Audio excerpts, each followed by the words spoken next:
Promesse biblique du jour.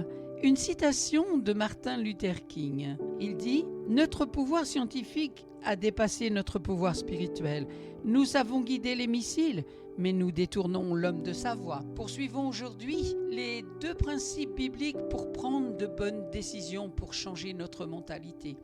Nous avons vu la première, méditer profondément la parole de Dieu, et en second, nous avons vu consulter les prophètes et hommes de Dieu. La Bible nous propose un kit de principes qui sont à même de nous aider à prendre des bonnes décisions. Aujourd'hui, l'esprit de décision. Nous allons voir prendre un temps de jeûne et de prière et rechercher la face du Seigneur. La décision est souvent l'art d'être cruel. A-t-on ? Le bonheur est une décision que nous prenons d'être heureux, quoi qu'il arrive. L'homme a rarement le pouvoir de prendre une décision.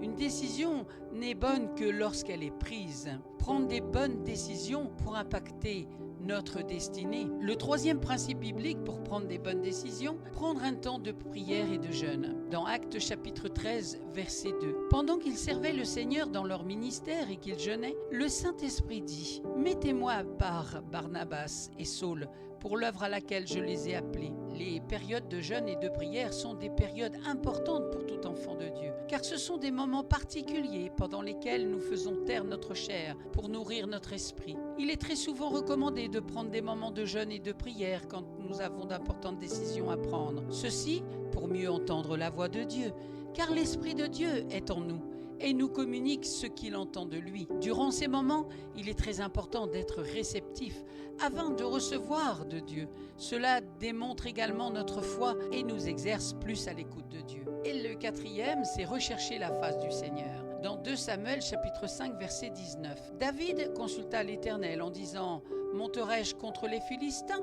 Et l'Éternel dit à David « Monte, car je livrerai les Philistins entre tes mains. » Et dans Proverbes chapitre 3 verset 5, « Confie-toi en l'Éternel de tout ton cœur et ne t'appuie pas sur ta sagesse. » Le premier texte nous montre une situation, le roi David qui prend une décision importante pour le futur de son royaume.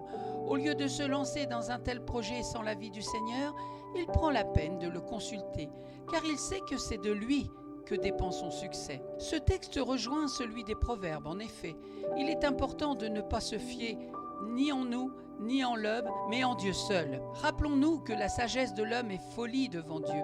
Et si nous voulons réussir dans nos activités ou entreprises, il nous faudrait toujours recueillir l'avis du Seigneur pour éviter des regrets. Nous n'avons qu'une seule vie sur terre, autant la mener selon le plan de Dieu. Voilà pourquoi il est dans notre intérêt de toujours consulter notre Père Céleste ou encore ses ministres pour savoir si les décisions que nous prenons lui sont agréables. Alors, n'hésitons pas à mettre en pratique ces principes suscités pour vivre une vie meilleure. Amen. Merci à vous d'avoir pris du temps pour écouter Promesse biblique du jour avec aujourd'hui les 2 autres principes bibliques pour prendre de bonnes décisions, un changement de mentalité. Je vous souhaite bon courage, bonne suite pour la méditation de la parole de Dieu qui est une puissance de vie pour quiconque ajoute la foi. Que cette parole vous régénère et surtout vous fortifie et fortifie votre âme. Je vous souhaite bon courage et je vous dis à très bientôt.